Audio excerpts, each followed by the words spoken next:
Y precisamente con el hashtag Juntos por la Niñez somos tendencia en Colombia en Twitter. Así que los invitamos a que sigan en Twitter @forosemana, World Vision Co y sigan participando de este foro. Ahora damos paso a la conferencia Impactos de la violencia contra la niñez. Invitamos al doctor Carlos Eduardo Valdés, director de Medicina Legal.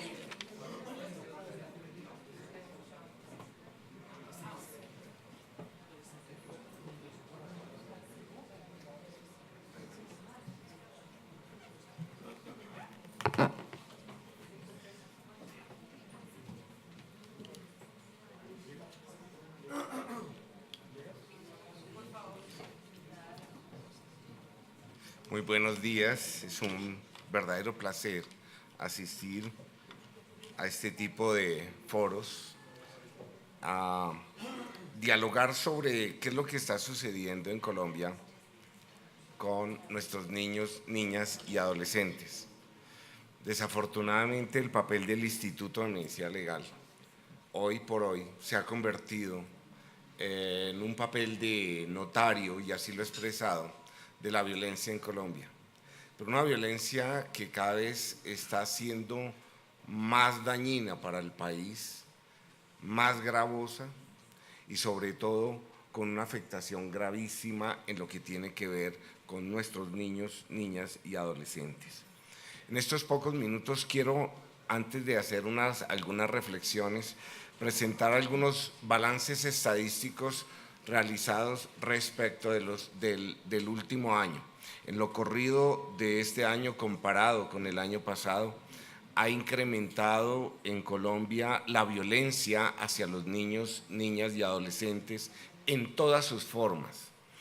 La violencia expresada en homicidios a niños y niñas, se ha incrementado en Colombia, especialmente en las edades de los 15 a los 17 años, y especialmente en el departamento de Antioquia.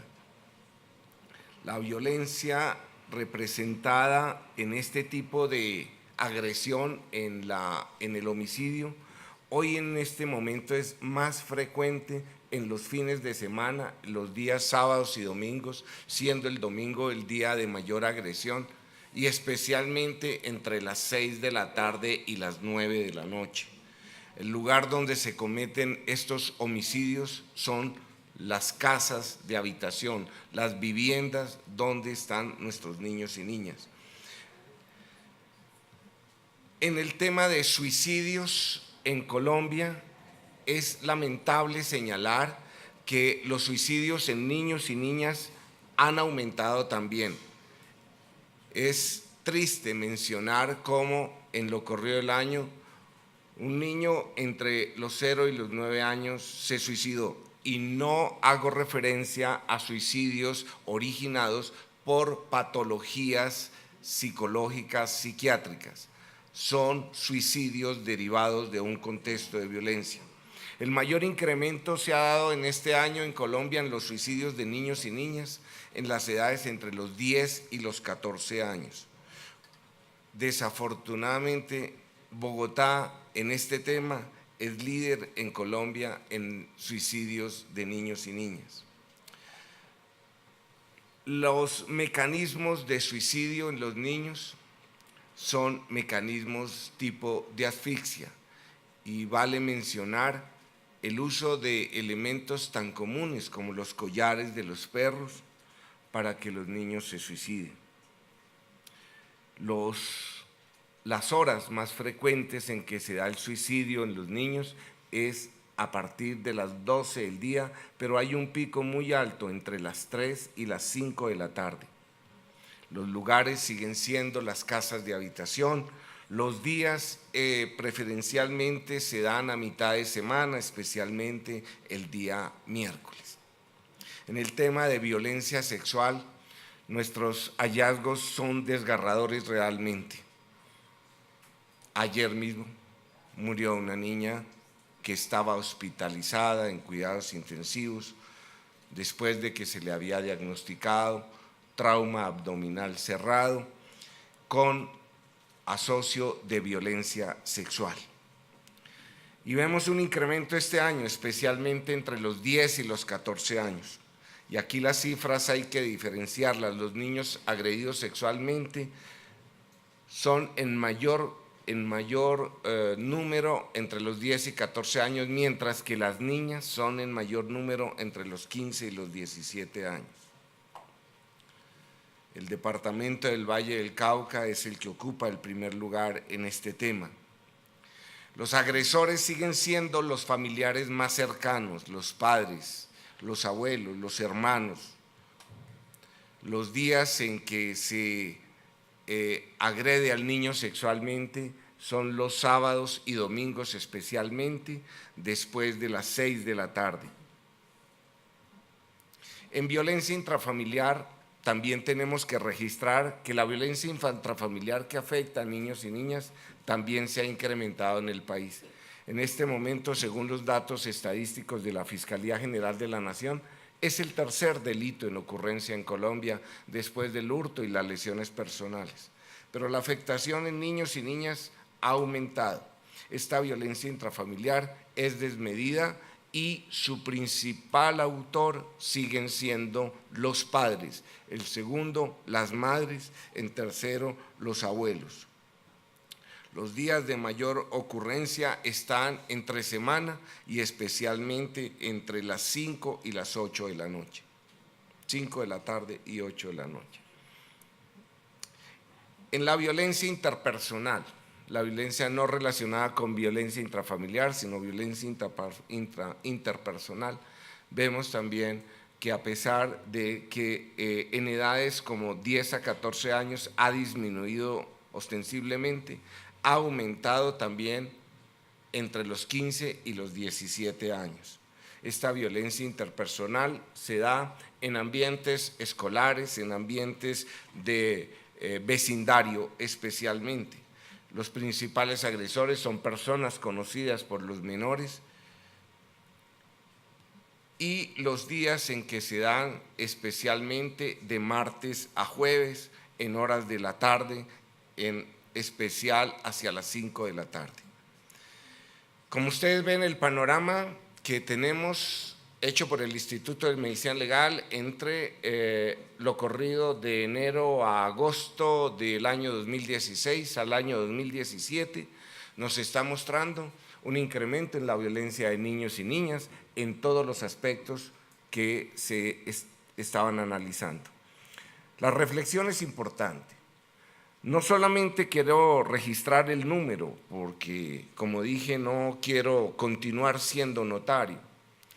Yo quiero registrar algo muy importante y es la despreocupación que tiene el país frente a este tema. Es la indiferencia que frente a estos hechos hoy nos agobia. No es posible que tengamos más diferencia respecto de situaciones sociales, deportivas o de otra índole, y no nos conmovamos con la muerte de una niña de 4 años, hace menos de 22 horas, que es el reflejo de la violencia que viene ocurriendo. Hace nomás 8 días también registrábamos los hallazgos de otra niña de 2 años, y así sucesivamente. Pero la indiferencia hoy nos está agobiando. Y la indiferencia de todos los sectores, del sector de educación, del sector vivienda, del sector recreación, del sector salud en especial. Es grave ver cómo niños maltratados que han llegado al Instituto de Medicina Legal como cadáveres han pasado por hospitales en donde los servicios de urgencias daban cuenta de estados de desnutrición, de estados de deshidratación, de traumas en diferentes estadios de evolución, y que eso no conmueva a nuestra sociedad.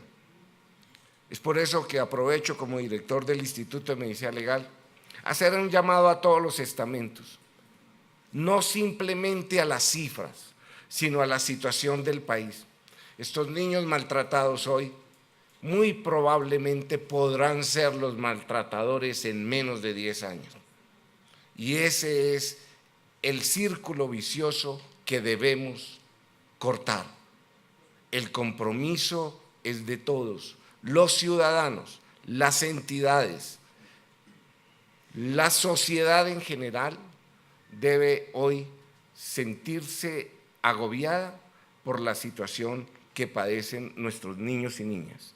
Yo les agradezco estos minutos para poder hablar de este tema como director del Instituto de Medicina Legal.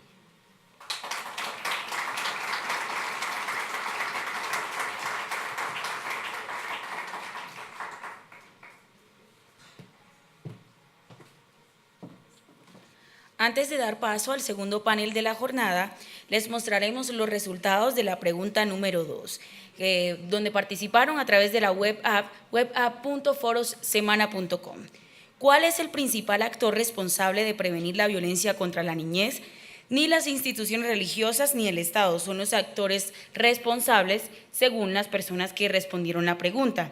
Con un 90%, las personas creen que la familia, y con un 10% creen que las instituciones educativas.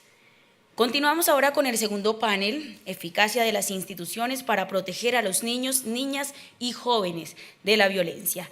Invitamos a nuestros panelistas al escenario. Raquel Vergara, asesora en maltrato infantil de la Dirección de Protección del Instituto Colombiano de Bienestar Familiar.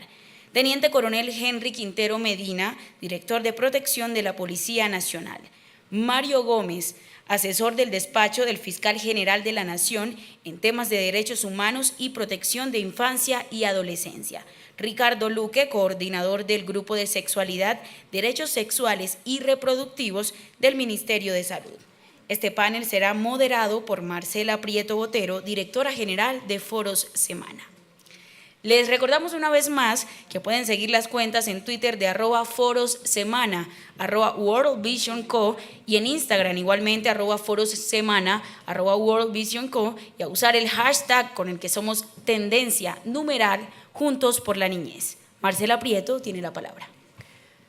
Bueno, qué gusto me da continuar con este maravilloso panel, porque hasta ahora lo que hemos venido reflexionando con relación a la prevención, pero luego aterrizando a una realidad que es desgarradora, como lo que nos ha compartido el director de Medicina Legal, a quien le agradecemos enormemente que nos haya acompañado, porque cada minuto de su tiempo, y creo que aquí todos los colombianos somos conscientes de la gran labor que él está haciendo, nuestras invitadas internacionales sepan la joya que tenemos en esta institución y en su liderazgo. Pues porque la información que nos arroja realmente es muy, muy preocupante, y el llamado que nos hace a ser conscientes todos y no ser indiferentes, yo creo que es un llamado que vale la pena resaltar. Bueno, entonces, este panel lo hemos constituido con unas personalidades que tienen a su cargo unas responsabilidades muy importantes, y es cómo podemos hacer que las instituciones funcionen efectivamente de manera eficiente, y pues los grandes desafíos que eso trae consigo, porque nosotros vimos en el cuadro que compartió con nosotros Michelle, donde pues del estudio, derivado del estudio, donde la confianza que tiene la gente sobre la institucionalidad es muy baja. No solamente en los países en general que fueron medidos, sino particularmente también en Colombia. Entonces, evidentemente, este es un tema que nosotros tenemos que abordar de manera muy seria. Entonces, primero le vamos a dar a cada uno de ustedes 5 minutos para que plantee una posición inicial sobre lo que cada una de las instituciones que representa está haciendo, y vamos avanzando así en la conversación, ¿vale? Entonces, quiero empezar, por lo tanto, con Raquel Vergara, que es la asesora en maltrato infantil de la Dirección y Protección del Instituto Colombiano de Bienestar Familiar. Raquel, tienes la palabra. Bueno, muy buenos días a todos y todas. Pues lamentablemente hay que empezar refiriéndonos un poco a las cifras. El año pasado, solamente en el tema de violencia sexual, se recibió en el Instituto Colombiano aproximadamente 10.000 casos. Y en lo que va corrido de este año hasta agosto tenemos 7.000. Y en lo que es maltrato físico, psicológico y por negligencia, encontramos que la cifra también va casi por los 11.000 y hasta agosto va para 7.100 casos. Cuando los niños y niñas llegan a la dirección de protección, al sistema de protección, estamos hablando que ya todo falló. El código nos dice que la protección integral tiene que ver con la garantía de los derechos, con la prevención de su amenaza y por último, con el restablecimiento de sus derechos. En ese sentido, entonces, ¿qué ha pasado con estas familias y qué han pasado con estos niños y niñas para que lleguen al sistema de protección? Y aquí el tema de la indiferencia que nos hablaba el doctor Valdés también tiene mucho que ver, porque parece que cuando llegaran al instituto, esto es problema del sistema de protección, eso es problema del instituto y es problema del operador. Pero cuando uno mira las historias, realmente lo que mira son familias, a veces mujeres, muchas mujeres abandonadas, solas, criando, sin trabajo, sin acceso a recursos económicos, viviendo en condiciones muchas veces de hacinamiento, víctimas también de conflicto armado. Entonces, esto no es solamente un asunto del Instituto Colombiano de Bienestar Familiar. El código define muy bien lo que es, digamos, esta ruta de actuaciones y el proceso administrativo de restablecimiento de derechos, pero en estos 2 últimos años el instituto se ha dado a la tarea de fortalecer y de construir lineamientos técnicos para la atención, no solamente lo que tiene que ver con las autoridades administrativas. ¿Qué hay que fortalecer? Digamos que estos lineamientos están incluyendo todo lo que es el fortalecimiento y el trabajo con las familias, que son finalmente el entorno protector y primario de los niños y niñas, pero nos quedamos cortos, porque de verdad que necesitamos de estos servicios sociales y de estos accesos también a los derechos económicos y sociales que son fundamentales garantizar a las familias para que a su vez ellos puedan garantizar los derechos de la infancia. Adicionalmente estamos en el proceso de construcción de lo que son lineamientos para las violencias específicas, a la actualización en lo que es los procesos de atención para violencia sexual, violencia física, psicológica y lo que es negligencia. Preocupa muchísimo el hecho de que los niños y niñas, por ejemplo, se ha incrementado lo que es el uso y utilización en bandas delictivas y estamos también apostándole a acciones específicas en violencias sexuales que están asociadas a la trata de personas y en lo que es explotación sexual comercial infantil. También cabe decir que desde la Dirección de Protección hay un interés por poder hacer un desarrollo legislativo en alianza. Esto nos ha invitado a la Alianza por la Niñez para poder desarrollar un proyecto de ley que se encamine a abolir lo que es el castigo corporal, que bien decía la doctora Esmeralda, no es lo único, pero sí es un paso fundamental para poder empezar a decir que esto tiene que cambiar y que se tiene que transformar, no desde un sentido policivo ni punitivo, sino en la medida de lo posible generar herramientas y habilidades en las familias para que puedan hacer frente a la crianza, para que puedan hacer frente también a todos los retos que implican el desarrollo de los niños y niñas y la resolución de conflictos y las relaciones democráticas al interior de las familias. Estamos hoy más que nunca convencidos que el camino de la protección es el camino también de poder fortalecer a las familias como entorno protector primario. Muchísimas gracias. Sí, yo creo que las reflexiones que tú planteas son muy importantes. Es decir, si ya el niño llega, es porque ha sido vulnerado, pues llega al sistema de protección. Entonces el trabajo es supremamente importante en cuestiones culturales para romper ese círculo de la violencia. Padres que han sido maltratados, ser conscientes de que tienen que parar ese círculo y no violentar a sus menores. Bueno, ahora quisiera darle la palabra al Teniente Coronel Henry Quintero Medina, que es el director de protección de la Policía Nacional. Tiene usted la palabra, Teniente. Muchas gracias. Bueno, muy buenos días para todos y para todas. Agradecer a Foro Semana, Marcela, a World Vision por la invitación. Y pues compartir con ustedes, digamos, algunas opiniones que tendríamos que traer a colación. La primera de ellas, queremos hacer, digamos, especial énfasis en que este tema, digamos, no es novedoso. Digamos, lo debatíamos y presento excusas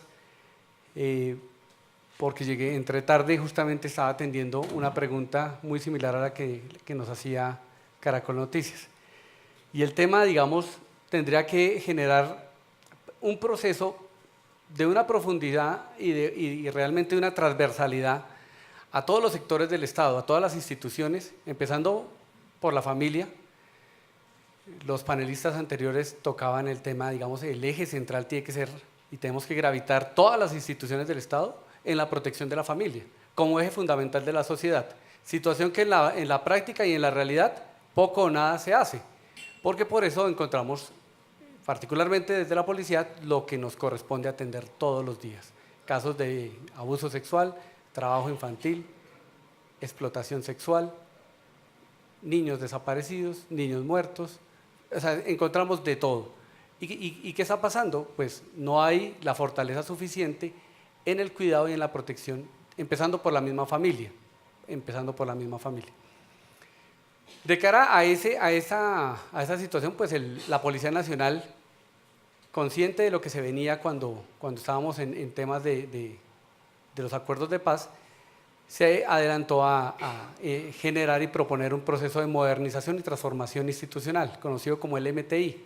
El fin de semana salió una separata en el diario El Tiempo que da, digamos, toda la importancia del realce a este proceso que ya se implementó dentro de la Policía Nacional y que comienza a aterrizarse para generar una respuesta de mayor calidad, de mayor eficiencia frente a las necesidades que demanda la ciudadanía de este país.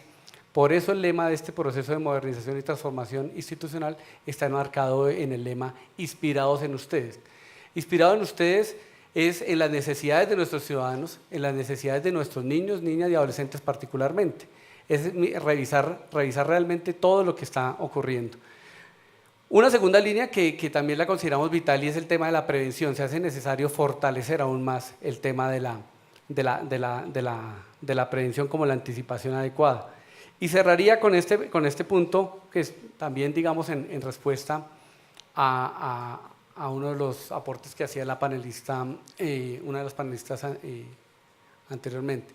El tema, digamos, de la Policía Nacional viene también transformándose en esa percepción y en esa forma como se ven aquellos menores de edad que terminan en conflicto con la ley penal. Y eso, digamos, cambió radicalmente en la Policía Nacional. Si bien es cierto, muchos de ellos tristemente se encuentran relacionados y vinculados cometiendo delitos, la estrategia al interior de la Policía Nacional cambió en el sentido de la mano de la Fiscalía General de la Nación, tener hoy en día una estrategia de lucha frontal contra la instrumentalización, contra el uso de menores, niños, niñas y adolescentes cometiendo delitos. Aquí, digamos, la estrategia cambió y si bien es cierto, tienen un sistema de responsabilidad penal adolescente específico, la estrategia cambió a ir detrás a la captura y neutralización de aquellos que se atreven a utilizarlos para cometer delitos. Muchísimas gracias. Importantísimo ese proceso de transformación institucional, porque el papel que juega la Policía Nacional en la sociedad es muy importante. Y volver a recuperar el papel, esa visión, esa percepción del ciudadano de la policía como un aliado, una persona que nos está cuidando realmente y que es consciente de estas vulnerabilidades, hace parte de la evolución institucional de un país. Ese es un cambio que ojalá se materialice bien, concretamente en el futuro en todo el territorio nacional. Bueno, ahora me complace darle la palabra al doctor Mario Gómez. Él es asesor del despacho del Fiscal General de la Nación en temas de derechos humanos, protección de la infancia y la adolescencia. Además, yo soy testigo de que ha sido un gran defensor del tema de los niños desde hace muchísimo tiempo. Por favor, tienes la palabra, Mario. Muchas gracias, querida doctora Marcela. Realmente creo que pues, este espacio es muy corto, pero pudiera uno enumerar varias cosas. Lo primero es que tenemos una tarea que es una cuota aparte dentro de los esfuerzos enormes de prevención que tiene que hacer el país. Estamos en una cruzada ante una emergencia absolutamente repugnante de violación de y menoscabo de derechos de infancia y adolescencia. Tenemos un programa que llega todas las semanas a 21.000 niños en cada escuela del país. Estamos sumando esfuerzos para poder prevenirlos, para que ellos mismos sean conscientes de sus derechos y los puedan de alguna manera ejercitar. Estamos en la lucha contra la trata de niñas con fines de esclavitud sexual, pegando en los aeropuertos afiches, estableciendo mensajes para poder decirles que no sean víctimas de una cantidad de engaños alrededor de los temas de promesas sobre que sean modelos en otro país, donde las amarran a una cama, les quitan los pasaportes y trafican con sus cuerpos en el acto de comercio sexual más repudiable que puede uno tener. Estamos con la campaña Ojos en todas partes, llamando la atención sobre los esfuerzos en esta materia y estamos generando procesos de participación incluyente de adolescentes a partir de las metodologías de teatro y que permitan que de una u otra manera ellos sean constructores de sus propios escenarios de realidad, manifestando y enfatizando en sus derechos. Sin embargo, esto no es suficiente, lo sabemos de antemano, la Fiscalía no es un órgano para hacer prevención de manera exclusiva, es un órgano que coadyuva, que se suma. La Fiscalía tiene que hacer esa investigación criminal, pero por supuesto que en términos de la inversión en prevención, a veces todo el país, el ICBF, las distintas instancias, tienen escasos recursos, no llegamos a donde los hechos ocurren, estamos repitiendo el fenómeno de Pantaleón y las visitadoras, pero ya no entregándole niñas a los militares como antaño, sino a los cocaleros en cientos de hectáreas de cultivos ilícitos donde se producen con los niños raspachines fenómenos de violencia sexual que tenemos que atender y que por supuesto marcan grandes deudas con ese país rural, como lo decía Ángela María hace un rato. Hay aquí obviamente también que destacar que la responsabilidad es de todos. Esto suena un poco manido, pero es un principio, familia, sociedad y Estado, y tenemos que hacer realidad que esta articulación no sea solamente un esfuerzo literario ni un diálogo. Con Ana María Peñuela estamos tratando, por ejemplo, que esas cifras de adolescentes vulnerados sexualmente que dan a luz cada año y se suman en 6.000 niñas que son madres cada año y son menos de 14 años, lleguen a la Fiscalía General de la Nación. No para judicializar la relación de pareja entre dos adolescentes, que no es, digamos, la obsesión nuestra, sino aquel hombre de 60 años de edad que es vecino en un barrio, que la deja embarazada a una niña de 12 años y que trabaja diariamente sin ningún tipo de cargo de conciencia porque la autoridad no ejerce un control punitivo sobre una conducta que es ampliamente reprochable y que culmina con el embarazo, con ese bebé cuyo ADN es el mismo ADN del agresor y que sería un proceso digamos que en términos de investigación criminal no sería imposible de llevar a cabo. Estamos hablando de 6.000 niñas por año, de 60.000 niñas en una década, de 120.000 niñas en 20 años que han dado a luz y que no han tenido una respuesta de acceso a la justicia para luchar contra ese tipo de impunidad. Y nos hemos demorado muchos años, vamos a lograrlo con el apoyo del Ministerio de Salud. Y así como me preguntan qué hacer para la eficacia, pues que las cifras que tenemos nos las comuniquemos para los fines y roles pertinentes. De nada me sirve que las organizaciones sociales denuncien abusos sexuales que no lleguen a la Fiscalía. Tenemos que lograr que lleguen a la Fiscalía y tenemos que hacer que la Fiscalía sea también actuante, capaz de velar como un centinela por esos derechos de infancia y llegar a las organizaciones sociales. En términos de pornografía infantil, hay 20.000 casos denunciados en la página de Te Protejo, de la Red Papás, y en la Fiscalía en el mismo periodo hay 3.000 casos. Es decir, tenemos que lograr que esas diferencias se estrechen de forma tal que esos 17.000 casos no reportados se reporten. Tenemos que volver a trabajar también en investigaciones oficiosas, porque no tenemos que esperar solamente la denuncia. Claro que hay un divorcio enorme entre la ley y la realidad, pero también a veces la ley se equivoca. Por lo menos en este instante, tengo que decirlo, el fiscal general de la Nación, el procurador general y la UNICEF han presentado ante la Corte Constitucional argumentos muy serios para responder frente a los acuerdos de paz y la legislación que tiene la JEP en relación, por ejemplo, con la posibilidad o no de que la amnistía recaiga sobre los delitos de reclutamiento ilícito de niños y niñas por parte de grupos armados ilegales, cuando se perpetra en adolescentes que son menores de 18 años de edad y mayores de 15. En este momento entendemos que se tomó el Estatuto de Roma como un punto de partida para esa reflexión que tiene que hacer la Jurisdicción Especial para la Paz, y el Estatuto de Roma dice que el delito se castigará cuando se ha perpetrado sobre niños menores de 15 años de edad. La legislación colombiana habla de menores de 18 años para ese tipo de sanción. Sanción que entendemos, y yo soy, y lo saben ustedes, no lo digo con jactancia, lo digo con mucha sinceridad, he sido defensor del mandato por la paz desde el año 98, hice parte del equipo que apoyó las negociaciones de paz con el ELN y he participado en todos los esfuerzos ciudadanos de paz antes de mi investidura ahora como asesor de la Fiscalía. Así que no tengo ninguna animadversión, sino que humanamente, personalmente apoyo los esfuerzos de paz. Pero es importante mirar hasta dónde las amnistías pueden recaer sobre comportamientos de esta naturaleza como el reclutamiento y utilización de niños. Colombia suscribió la Convención de los Derechos del Niño, hizo una reserva, señora Esmeralda, en relación con la edad para la cual se iba a sancionar y dijo en ese entonces que sería por debajo de 18 años, no por debajo de 15, y luego sin necesidad, pero por refrendar su compromiso, firmó el protocolo facultativo en relación con la edad para los niños y niñas en conflictos armados. Y repitió lo que he dicho, que por debajo de 18 se sancionará. Ahora nos dicen que es por debajo de 15, por eso creo que todo el sistema de derechos de infancia, de autoridades como Procuraduría de Fiscalía y la misma UNICEF han presentado esos reparos para que la Corte Constitucional se pronuncie. Quiero llamar la atención porque no todo es culpa directa de las instituciones, ni de los padres, ni de la corresponsabilidad mal atendida. Tenemos cosas en nuestras manos que podemos hacer. Yo a veces tiendo a manifestar expresiones de desesperanza, pero tenemos cientos de entrevistas represadas a niños víctimas de violencia sexual. Tenemos que hacerlas, tenemos que crear una cruzada enorme para lograrlo, y en esto el concurso de las distintas autoridades es fundamental. Tenemos que crear sistemas normativos que nos permitan atender esta emergencia brutal en que estamos comprometidos. Gracias. Muchas gracias, excelente. Yo creo que tú has tocado un tema muy importante que podemos ahondar más adelante y tiene que ver pues, el papel del conflicto armado en esa vulneración de los derechos de los niños y las niñas a través del reclutamiento forzoso. Eso es un tema que es realmente pertinente para la situación de discusión que tenemos actualmente en el país.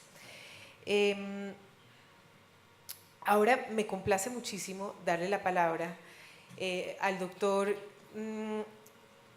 Ricardo Luque, que es el coordinador del Grupo de Sexualidad, Derechos Sexuales y Reproductivos del Ministerio de Salud. Entonces, por favor, compártanos su percepción desde el Ministerio de Salud, una ficha fundamental en este grupo de instituciones que tienen que trabajar conjuntamente para este flagelo. Perfecto. Muchísimas gracias a Foro Semana y a World Vision por la cordial invitación. Desde el Ministerio de Salud y Protección Social, lo primero que queremos resaltar es que este problema está enfocado claramente como un problema de salud pública, con grave afectación sobre la vida y la salud de las personas, que representa una clara vulneración de los derechos como determinantes de violencia y la violencia como vulneración de derechos de niños, niñas y adolescentes. Lo han mencionado aquí también mis antecesores como un absoluto intolerable ético y de todas formas un obstáculo para el logro de la paz. De alguna manera la violencia contra niños, niñas y adolescentes es una expresión de las desigualdades sociales y de la discriminación que se da en razón del sexo, la edad, la etnia o la clase social.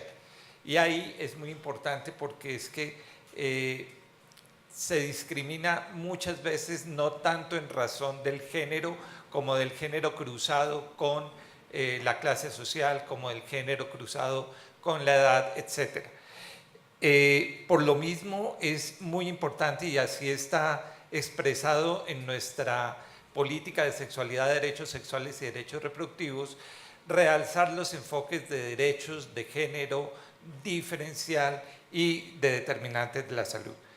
De esta manera se podrá abordar un problema que es complejo, que es multicausal, y por lo mismo el Ministerio de Salud lidera los comités intersectoriales que hay conformados por ley, ordenamientos legales que nos obligan a hacerlo y a convocar a los diferentes actores, instancias que por fortuna vienen funcionando. Ahora bien, ya desde el propio Ministerio de Salud es importantísimo realizar una serie de desarrollos normativos que procuran paliar. A nosotros nos pasa lo mismo que protección, y es que cuando nos llega la persona ya el daño está hecho, ¿no? Y es necesario reforzar obviamente todo el asunto preventivo, pero es necesario generar los protocolos de atención para víctimas de violencia sexual, particularmente se han desarrollado para la habilitación de los servicios de salud, de forma que todos los profesionales y las profesionales en los servicios estén entrenados para atender este tipo de violencia, para no dejarlas pasar por alto, para identificarlas, como bien se ha señalado acá.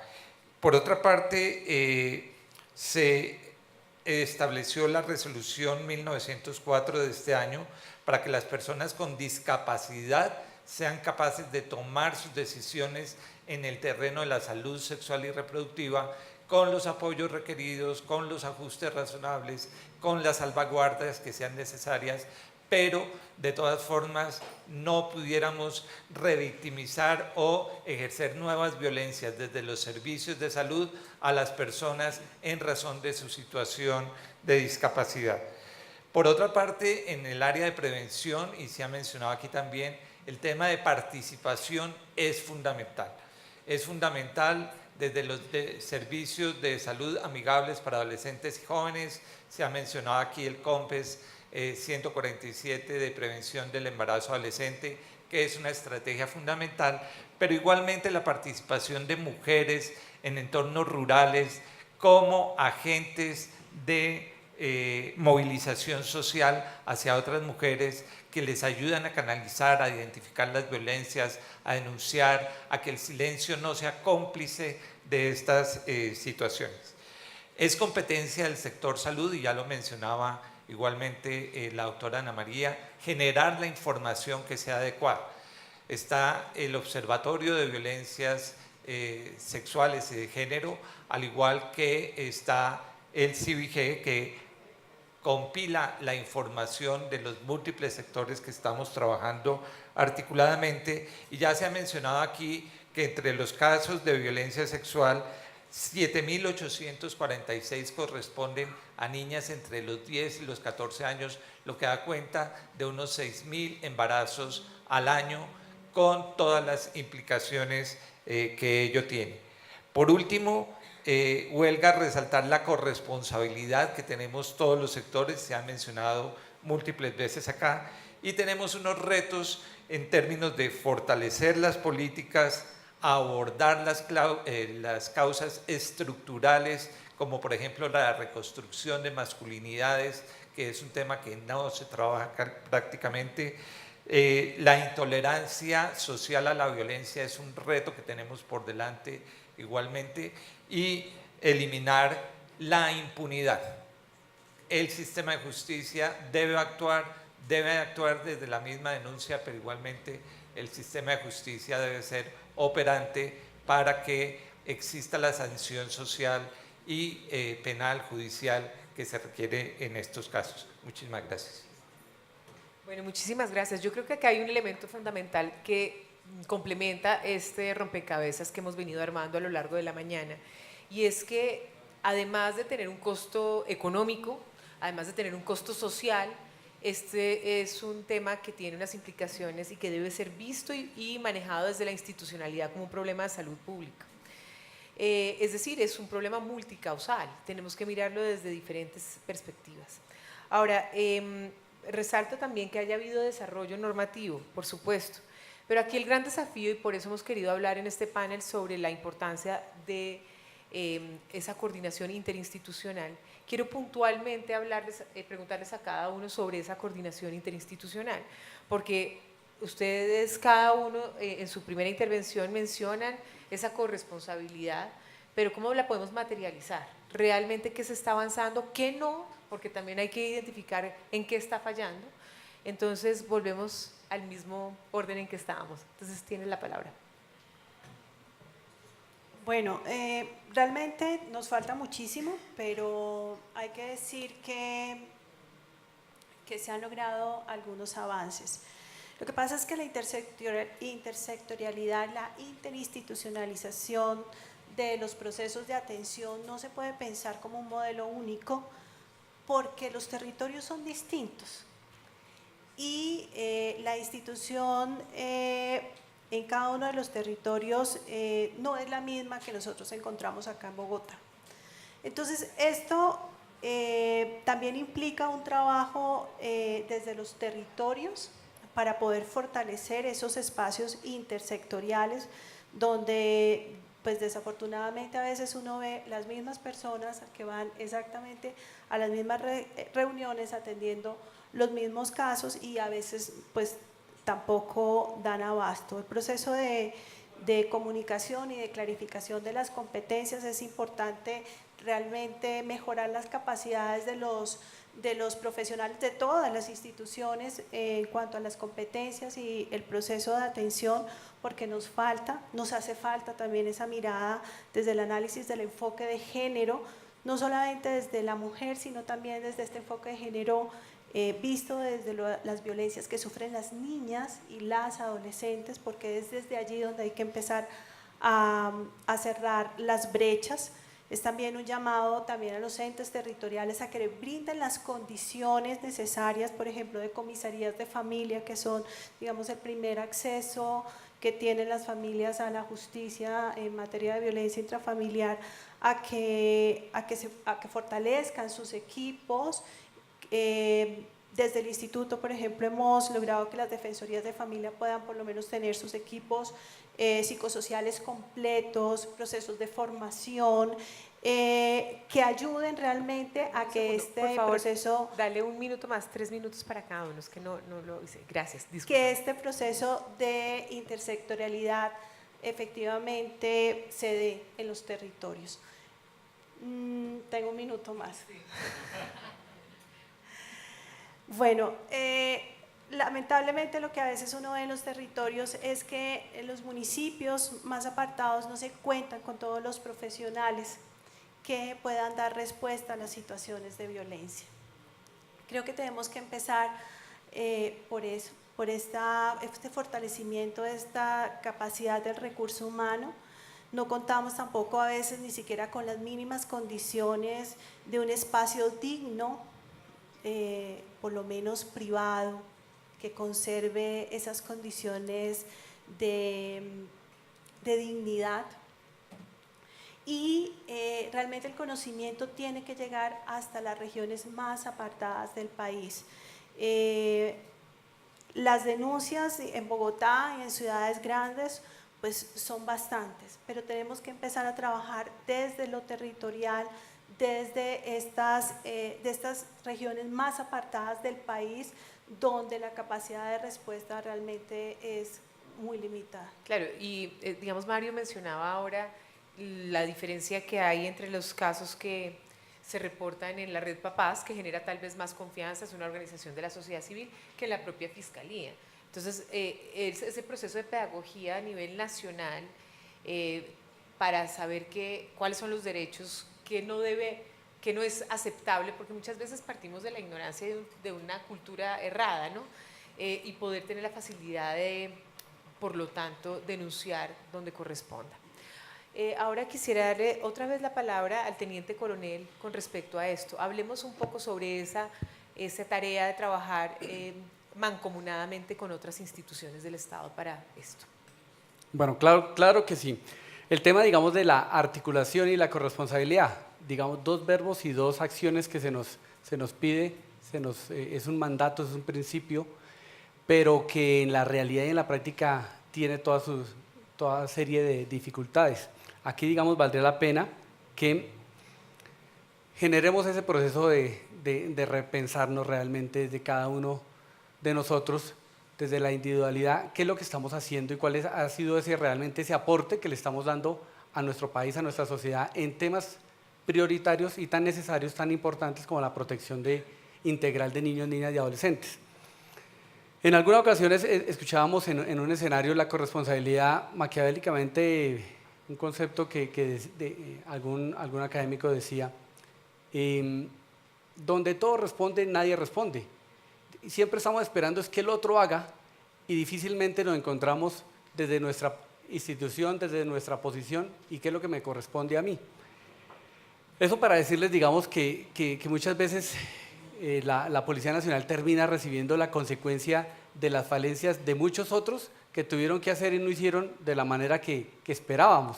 Entonces, si queremos que esta lógica tan triste y tan lamentable que atraviesa el país, y digamos que el estudio nos lo deja ver, la poca confianza que hay en las instituciones, tenemos que realmente todos entrar en ese MTI que les compartí hace un momento que tiene la policía.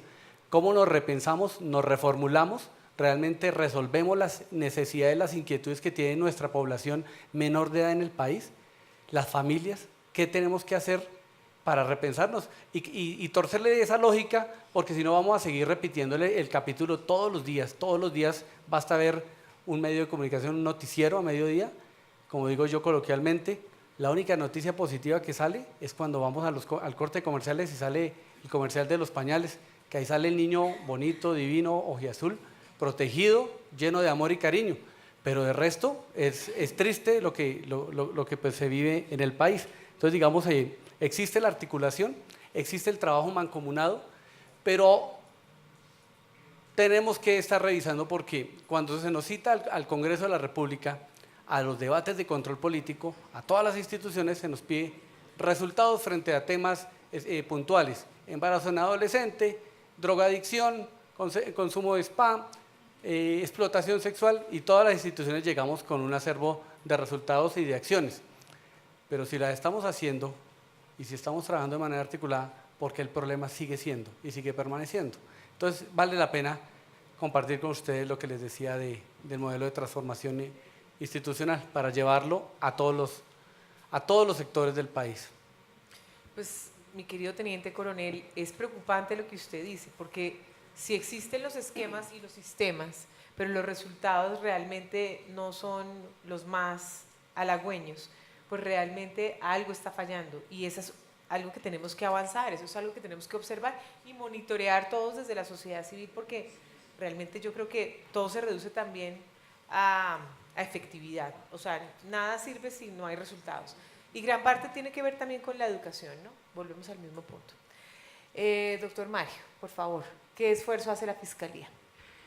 Yo quisiera destacar de la pregunta que haces varias conclusiones como respuesta. Lo primero es que tenemos el deber de denunciar. Cuando uno habla de ojos en todas partes es para que, por supuesto, las personas hagan este ejercicio de mirar, vigilar, digo yo, dentro de un sentido sano, por supuesto, no estoy hablando de otra cosa, en donde una violencia sexual contra un niño o niña se reporte en la línea 141 del ICBF, la posibilidad que tenemos ahora de facilitar ese mecanismo de denuncia a través de mecanismos electrónicos como el de denunciar de la Fiscalía. Estamos ampliando el sistema para que haya más reportes ciudadanos alrededor de lo que significa la violencia contra niños y niñas. En tiempos del siglo XXI, lo que es obvio. El otro gran eje es eso de los datos. Tenemos que buscar que la información la compartamos para fines comunes. No tiene sentido seguir en esta esquizofrenia de los datos, cifras disímiles, cifras dispares, entidades que hablan de unas violencias que no se reportan, otras entidades que no se apersonan. La Fiscalía se ha demorado mucho en ir al ICBF a pedir información sobre los casos del programa de atención de niños y niñas desvinculados del conflicto armado. Y se ha demorado muchísimo también en la judicialización de los millones de niñas desplazados por el conflicto. Evidentemente tienen un reto monumental las autoridades judiciales con ocasión de estas situaciones, pero tantos años de demora cuando sabíamos que la situación era tan caótica en términos de desplazamiento forzado, reclutamiento, y no haber atendido esto significa que son entidades que tienen que conversarse no solamente en el discurso retórico, sino en acciones eficaces que le pongan fin a tanta impunidad. También hay unos temas, por ejemplo, con la academia. hay temas que no deberíamos seguir discutiendo los abogados. Yo creo que los psicólogos, por ejemplo, nos han dicho ya que hay que creer en los niños y niñas. Un niño usualmente, o una niña mejor, no miente cuando ha sido objeto de una vulneración sexual en su casa. Esa información es preciosa, es una información muy valiosa sobre la cual debería uno basar un proceso punitivo contra el agresor, dada la confianza, la credibilidad y la posibilidad de que ese niño sea escuchado y genere convicción. Convicción en el fiscal, convicción en sus padres, convicción en el juez. Y no tengamos que, porque los institutos de medicina legal establecen muchas veces que no hay datos científicos para establecer la lesión física con certeza, pero eso no quiere decir que no haya sucedido. Y en ese contexto tenemos que lograr que esa academia nos enseñe a que los procesos no se dilaten en discusiones estériles que ya están resueltas en las ciencias forenses y en la psicología. Tenemos también que hacer lo que dijo la doctora Esmeralda, interiorizar y hacer práctica la teoría, discutir sobre la Convención de los Derechos del Niño en el sistema de responsabilidad penal adolescente implica, como lo dice el coronel Quintero, pues que apliquemos el principio de oportunidad como corresponde. Yo lo digo de manera coloquial, es el principio de la segunda oportunidad que se le da a un adolescente para que su proyecto de vida no quede trunco y la privación de libertad no sea la única opción cuando se ha participado en el hurto de una tableta en un colegio. Si el 60% de los delitos de responsabilidad penal son hurtos, tenemos que tener la posibilidad de que esa segunda oportunidad se materialice con procesos en donde los entes territoriales ofrezcan condiciones de educación, salud sexual reproductiva, oferta de servicios para que logremos adelantar las tareas que dice el código. Pero no sucede, no sucede. La articulación a veces es imposible porque la velocidad con que cada institución obra y las metas que le exigen a cada funcionario hace que la idea de sistema sea todavía utópica, la idea de sistema de interlocución y de articulación con otras entidades. Y obviamente, aquí finalizo diciendo esto, claro que es importante que los 3 millones de niños y niñas desplazados tengan atención a sus derechos. Tenemos que lograr que todo eso se supere en este país. Pero también el caso particular de muchos de ustedes es importante. Estamos trabajando en temas nuevos, el ciberacoso, el bullying, y como decía Ángela María, el sistema de responsabilidad penal adolescente se focalizó en los más pobres y el bullying está en todas partes. Hay muchachos de todos los colegios y de todas las estratificaciones que sufren vulneraciones, burlas, lesiones e injurias permanentemente. Todo eso tenemos que trabajarlo, pero eso no es un asunto solo de la Fiscalía, es una responsabilidad de todos. Si se denuncia, hay que participar en el proceso y hay que acompañar el proceso hasta el final, con justicia absoluta. Si nosotros nos aburrimos de que el Estado es ineficaz y abandonamos y desechamos nuestra responsabilidad en acompañar al Estado, por supuesto que el Estado va a seguir siendo ineficaz. Tenemos que trabajar en esa dirección. Gracias, Mario. Doctor Luque, por favor, comparta con nosotros esos desafíos que tenemos en materia de corresponsabilidad interinstitucional. Perfecto. Nosotros, más que institucional, hablamos de los sectores, ¿no?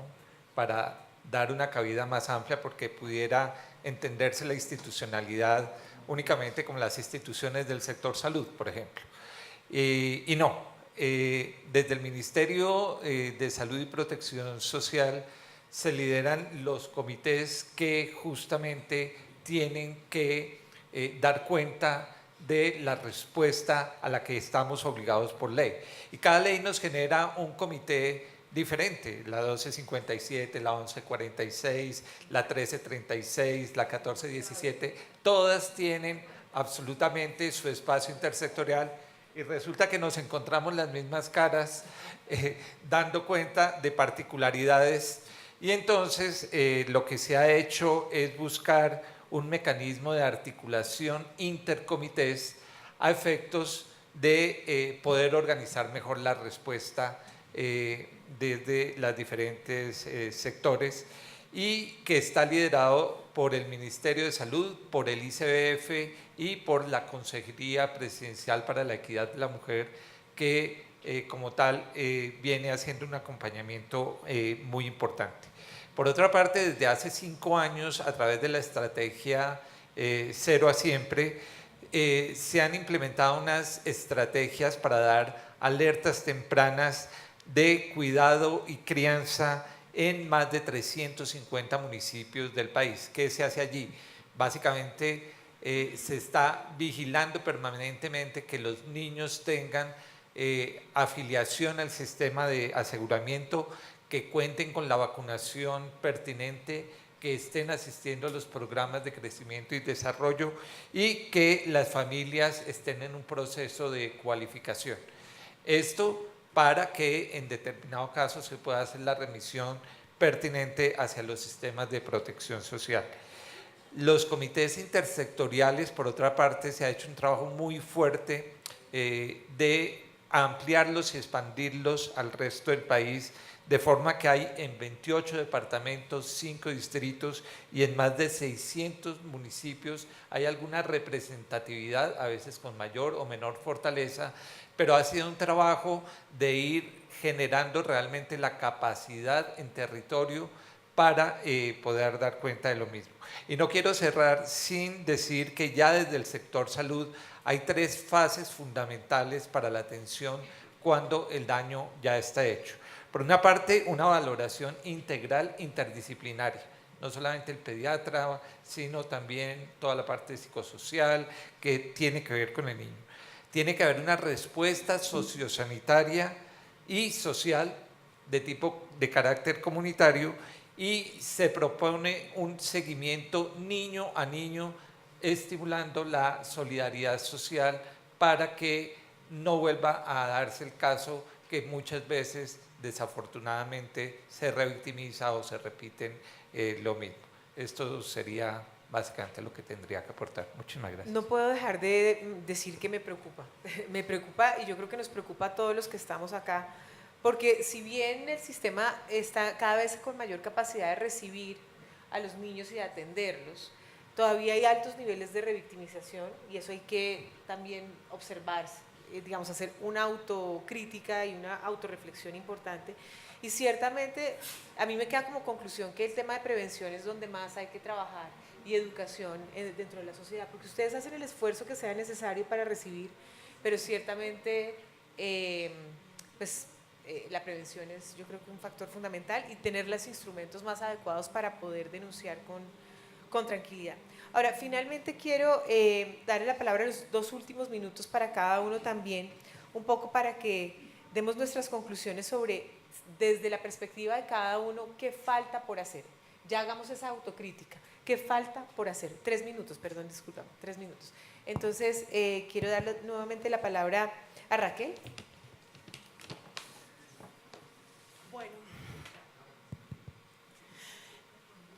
Bueno, nos falta realmente mucho en el sentido de seguir fortaleciendo capacidades de los profesionales para la atención especializada en materia de violencias.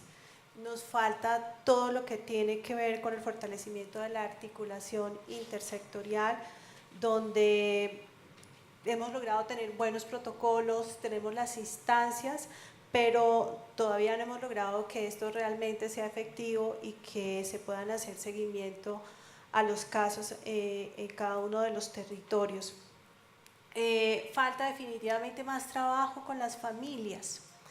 Y no hablo solamente por el instituto, sino todas aquellas instituciones que de alguna u otra manera tenemos acceso a las familias. Venimos de una generación donde la palmada, el golpe está absolutamente naturalizado, está permitido, y cambiar esos dispositivos culturales nos va a llevar mucho tiempo.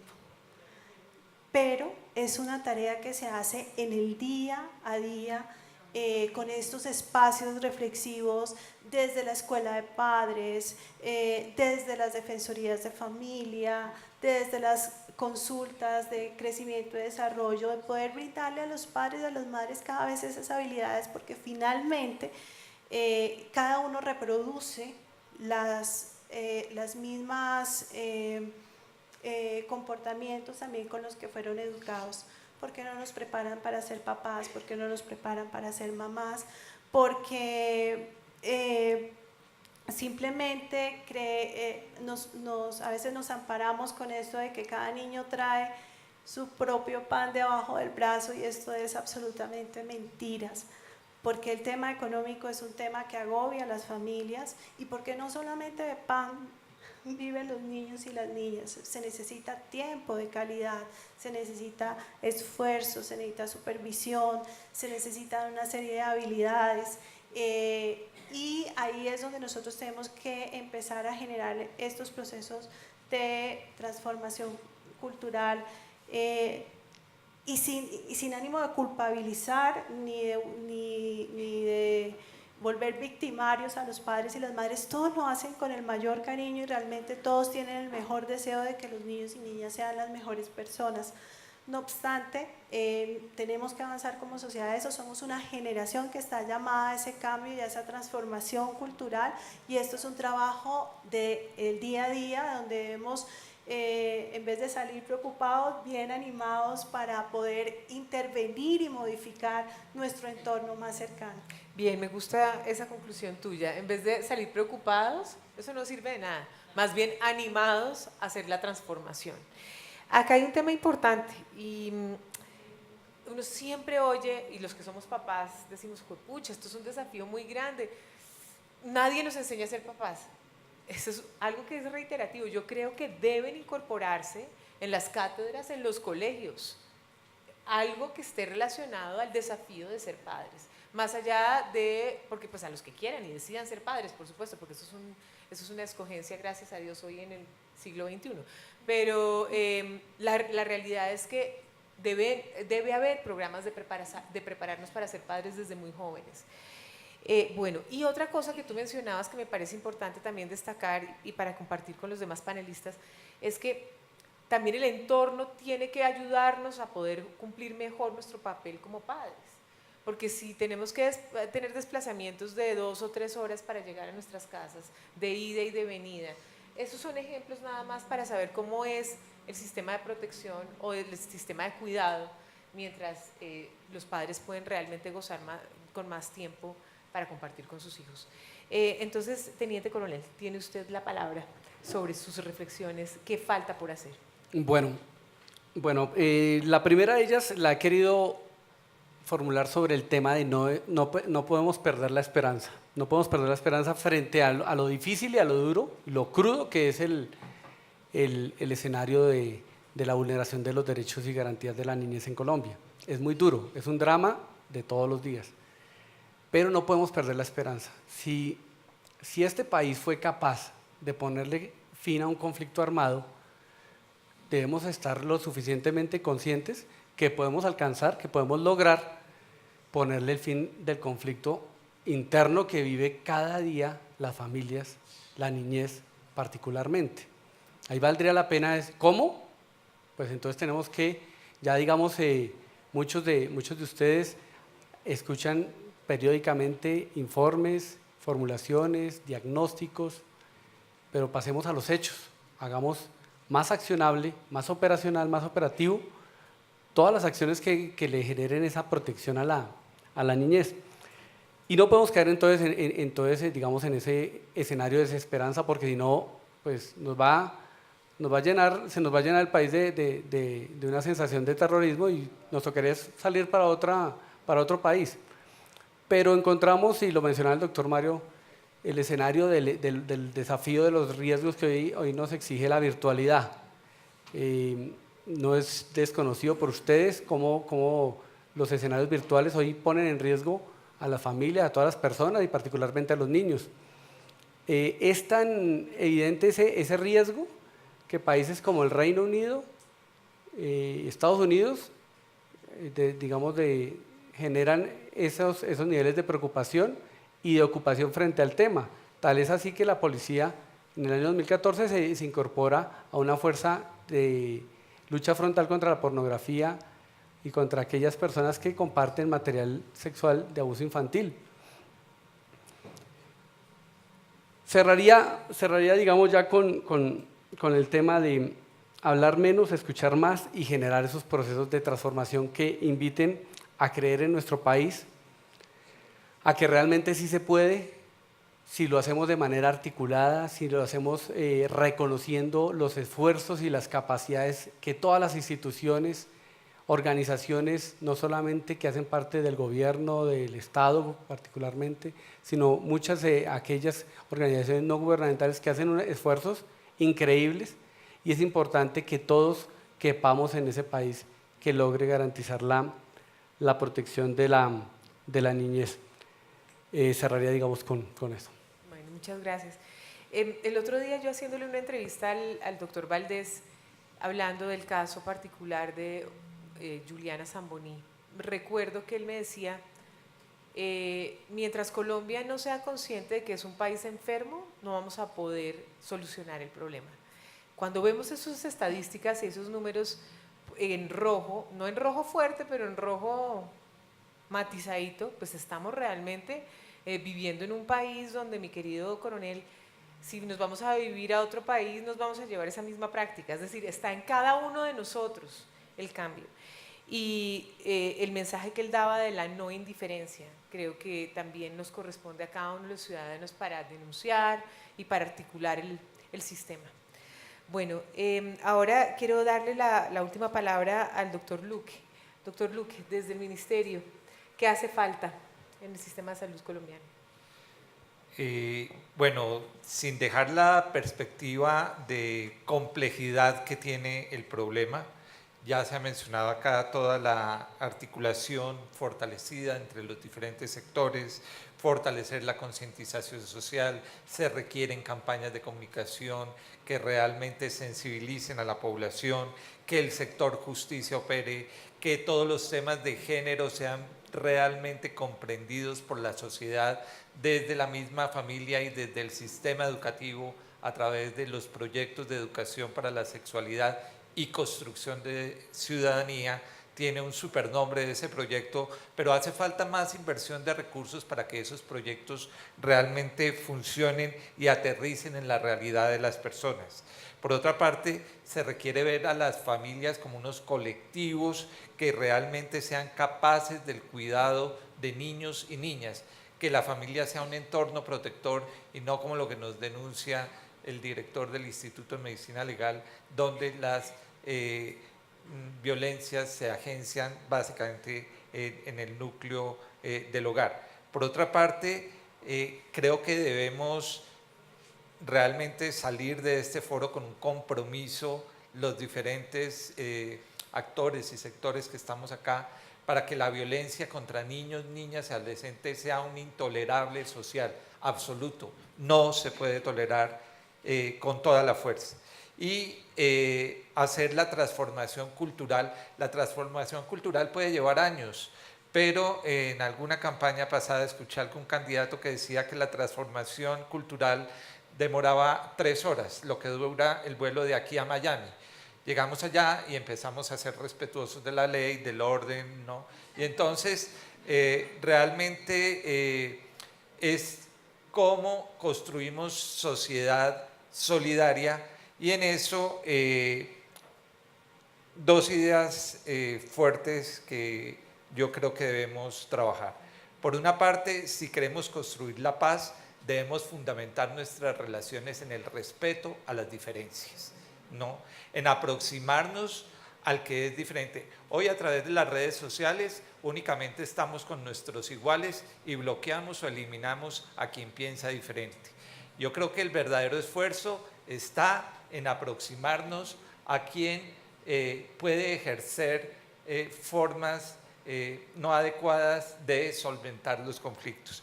Y por último, definitivamente eliminar la corrupción. La corrupción es la peor forma de violencia. ¿Por qué? Porque hace daño no tanto por el dinero que se roben, que ya es bastante, sino porque rompe el tejido social.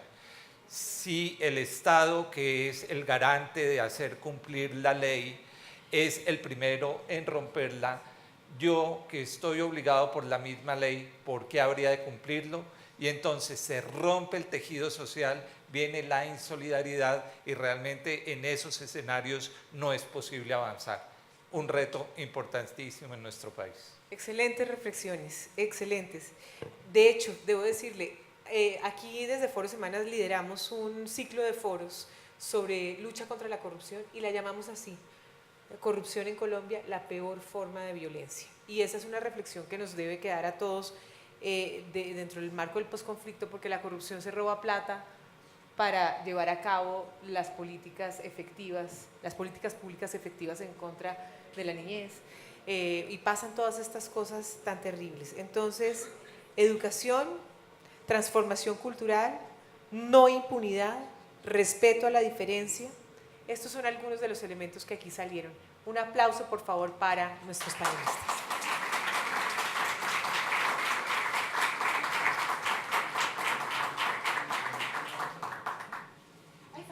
¡Ay, faltó uno! Perdón. Fue mi culpa. Perdón. No es culpa de Perdón. nadie. Yo creo que es simplemente terminar con hacer énfasis en 2 o 3 cosas muy rápidas. La primera es que esa constitución política de Colombia que habla de prevalencia de los derechos de infancia, que doctora Esmeralda seguramente no la encuentra usted en otros países, aquí hicimos una apuesta espectacular. Primero los derechos de infancia que los de cualquier otro ciudadano. Y aquí son ciudadanos los niños, pero también son ciudadanos, incluso yo me atrevería a decir desde el punto de vista político. No votan, es el único derecho que no tienen, pero hablan, se expresan, opinan. Deberíamos observar eso y respetar. Demandan del Estado servicios, derechos. Todo ese proceso de posconflicto debería obligar a que esos derechos, en términos de la ruralidad, en escuelas, en salud pública, en vivir mejor en el campo, libre de violencia, se materialicen de forma acertada. Aquí caminamos entre la desesperanza y la utopía, y tenemos que buscar un punto en donde nos permita cruzar para la concreción de derechos en la realidad. Por supuesto que, ya lo hemos dicho, con articulación, con más inversión, es un desafío enorme de todo el continente, más inversión en la infancia. Cambiar las culturas es un proceso extenuante y complejo. La cultura del rejo sigue imperando y hay que cambiarla, pero también cuando se dice que una relación sexual con una niña de 13 años no es problema, o cuando se logra formalizar o considerar que es absolutamente legítimo que un adulto tenga relaciones sexuales comerciales con una niña pagando en una compraventa de esa sexualidad, porque se considera que eso es una práctica absolutamente histórica que lleva siglos y que no se puede combatir porque eso no importa, o porque la niña quiere, o porque la niña tiene una relación afectiva con el que sirve de proxeneta y eso es mejor que cualquier otra cosa.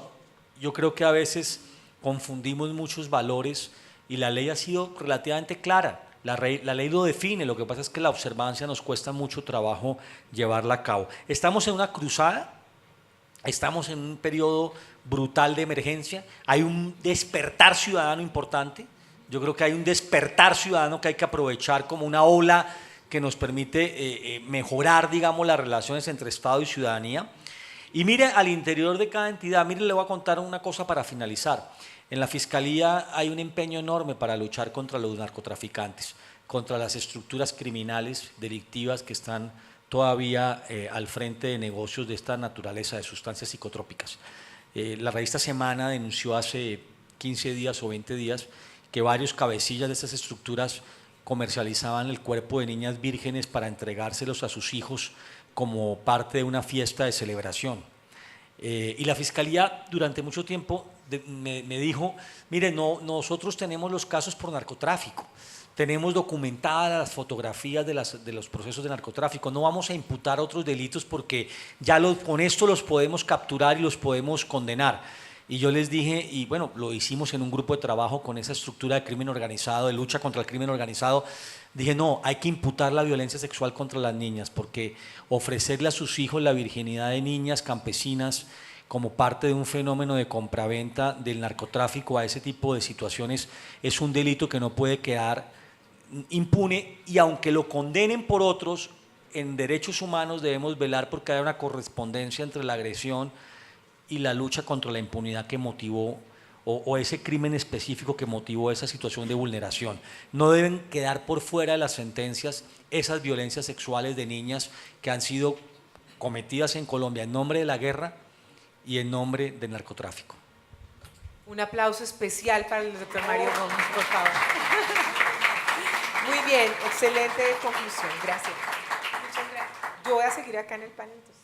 Muchas gracias. Muchas gracias, Mario.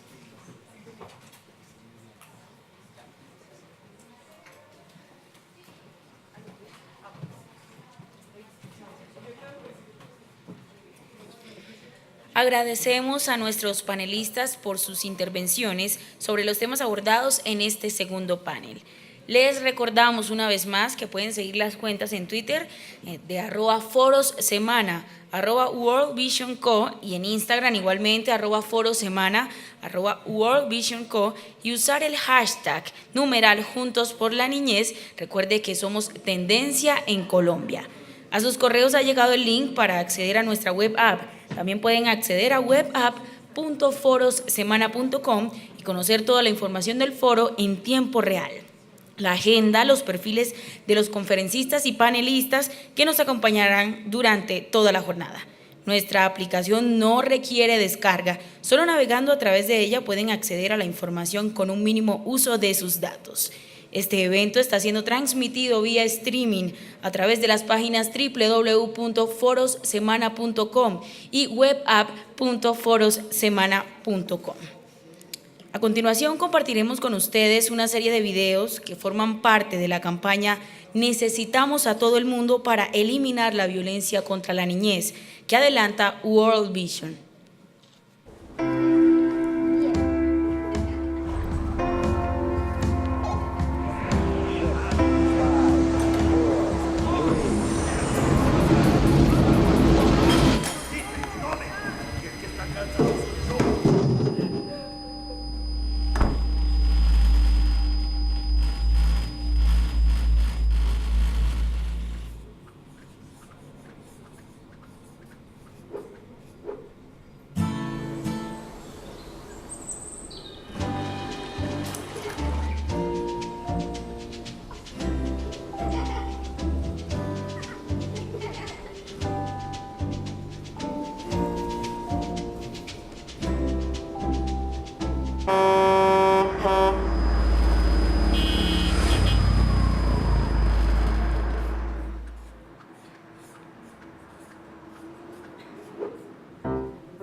Continuamos con la entrevista en vivo. ¿Es posible un mundo sin violencia contra la niñez? Damos la bienvenida a Marta Janet Rodríguez Merchán, directora de World Vision Colombia, acciones para eliminar la violencia contra la niñez. Esta entrevista será realizada por Marcela Prieto Botero, directora general de Foros Semana. Bueno, querida Marta Janet, hemos tenido toda una mañana de reflexión, hemos mirado cifras, hemos hablado con las instituciones, hemos hablado con diferentes actores relevantes para el proceso de prevención, pero también para el proceso de recepción de casos y de manejo de casos. Pero queda la sensación, y cuéntanos tú, desde tu mirada, desde el ejercicio que tú cumples aquí en Colombia, ¿hay esperanza?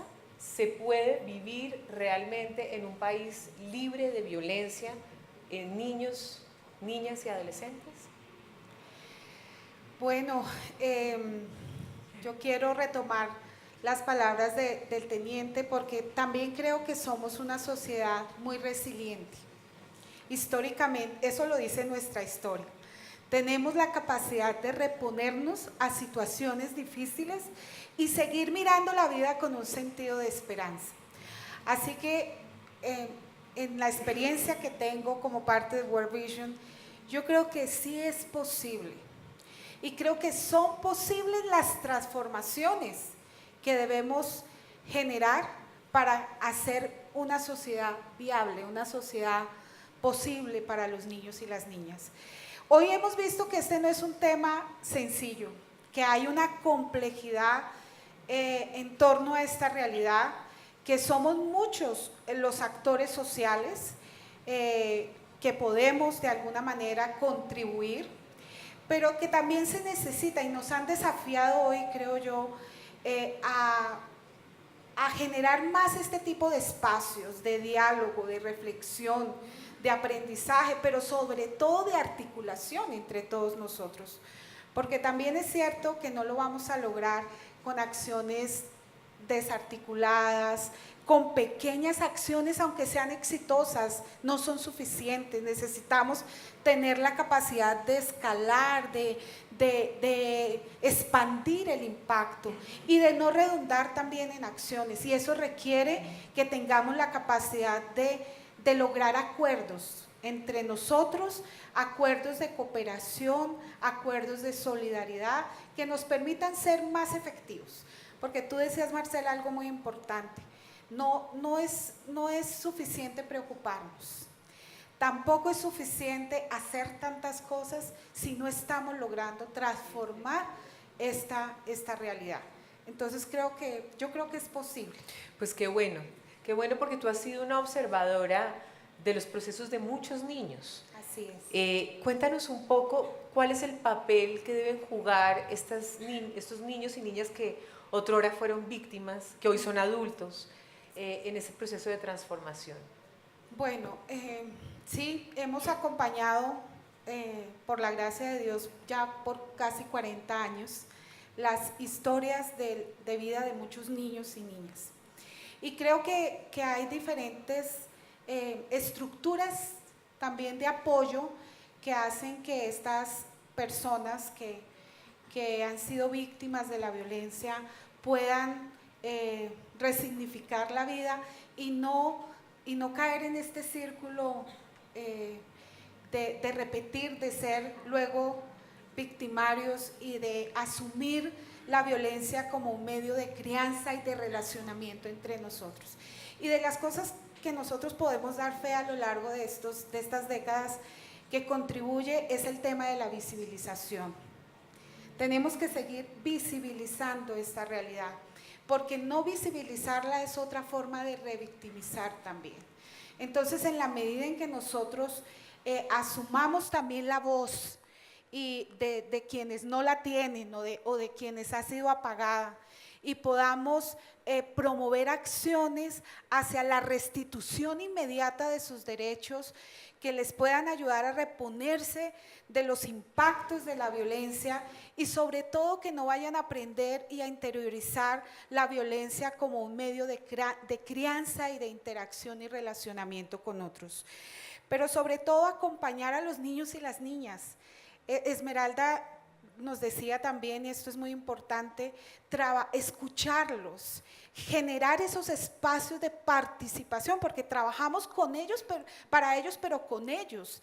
Entonces necesitamos generar esos espacios de participación de los niños y las niñas, acompañarlos en su encuentro con sus experiencias, con sus potencialidades, con la posibilidad de desarrollar toda esa capacidad que tienen. Creo que otra cosa muy importante que estamos haciendo, y hoy lo hemos visto también, es hacer esa participación también activa desde la política pública, pero no solamente desde el diseño, pero la implementación, la evaluación, y convertirnos también en actores mucho más activos y participativos de todo este proceso. Pero cuéntanos un poquito cómo es el proceso de un niño que es atendido por World Vision. ¿Cómo es la metodología que ustedes implementan? ¿Cómo es ese proceso? Porque es importante compartirla con los demás, porque yo creo que ustedes tienen casos de éxito y pues precisamente por la labor que ustedes han hecho, y que siguen haciendo, es que nos encantó ser aliados de ustedes en este esfuerzo. Bueno, nosotros afirmamos nuestro compromiso con procesos de calidad técnica que nos implica conocer la niñez, conocer la complejidad de esta realidad. Y en ese sentido, nuestra oferta programática ha sido desarrollada desde el enfoque de derechos de la niñez para el disfrute de una vida digna, pero también desde el enfoque de desarrollo de capacidades para el disfrute de un buen vivir. O sea, hay que tener esa integralidad en el abordaje, porque son temas muy complejos y hay que hacerlo con responsabilidad, con el rigor técnico y hacerlo con otros y otras. Como Nelson, que participó en el primer panel, dijo, para World Vision la prioridad es la prevención. Y por eso nuestros esfuerzos, porque World Vision está en todo el país, en 5 regiones del país, y nuestro trabajo está en las bases comunitarias, está con las organizaciones civiles, en las diferentes comunidades, también con otros socios en los territorios y a nivel nacional. Pero para nosotros el trabajo fuerte y nuestros esfuerzos están en prevención, en promoción también, porque tenemos que tener la capacidad de identificar qué estamos haciendo bien, qué nos está dando resultado y a quién más tenemos que unir a esta causa. Pero otros énfasis de nuestras intervenciones son la movilización social. Nosotros creemos en las acciones colectivas y por eso estamos propiciando espacios como estos para poder convocar al diálogo, a los diferentes actores, a la reflexión y al trabajo conjunto. Pero también la incidencia pública y una oferta programática que sea relevante para el país. Entonces nuestro énfasis está en prevención, mucho trabajando con las familias, con las instituciones educativas, con organizaciones de base comunitaria.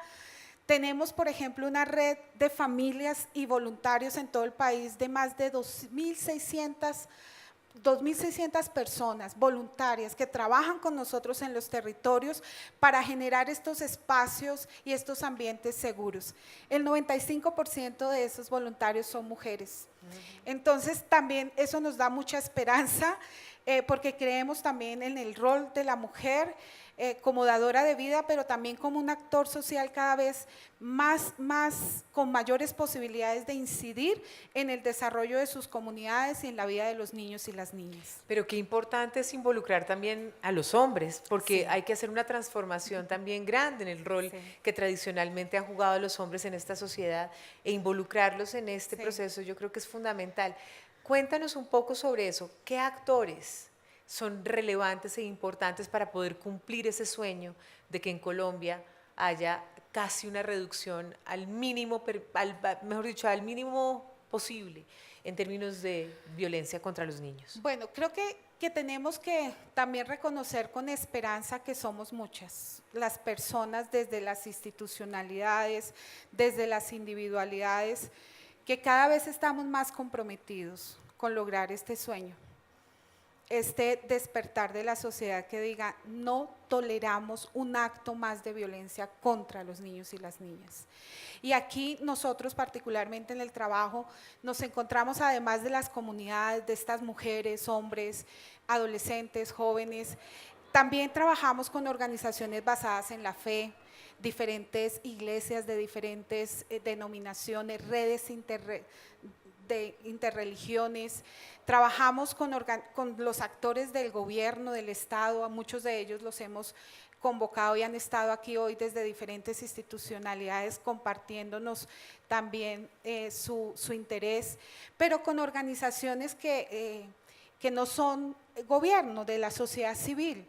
Trabajamos con muchas en territorios porque creemos, nos reconocemos como un actor social, pero también reconocemos a otros actores sociales de la sociedad civil que tienen ofertas programáticas serias, sólidas, que también están haciendo contribuciones para erradicar la violencia.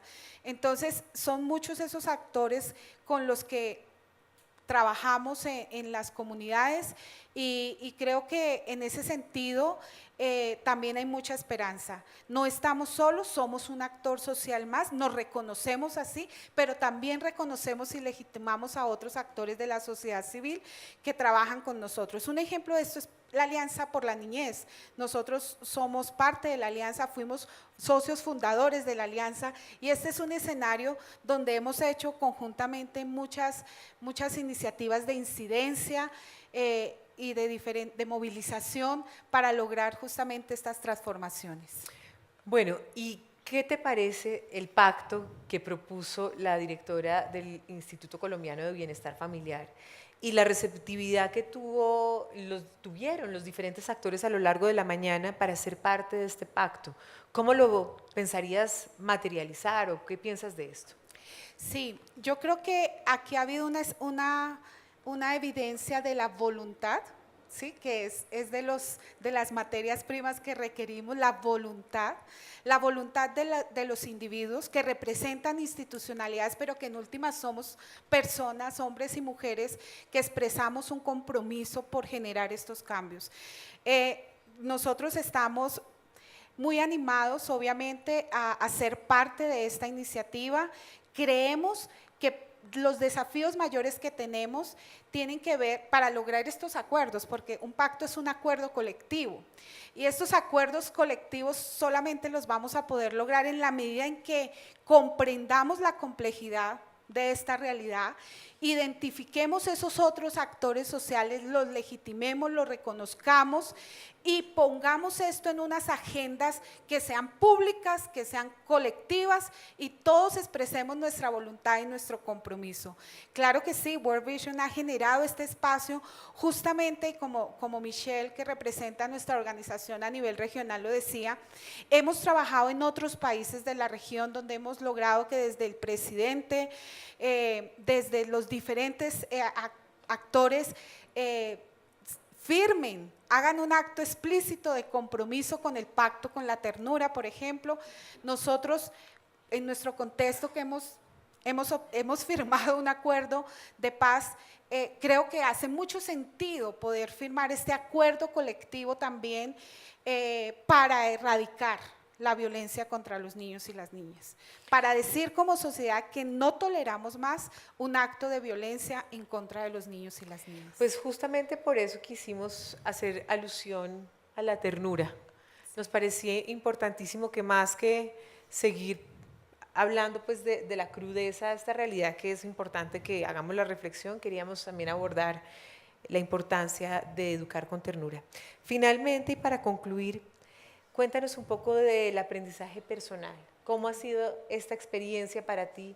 Y tú como ser humano, como parte de esta sociedad que ha estado involucrada en esto, ¿te ha tocado a ti misma? Sí, soy mujer, colombiana, ciudadana, mamá de 2 hijas.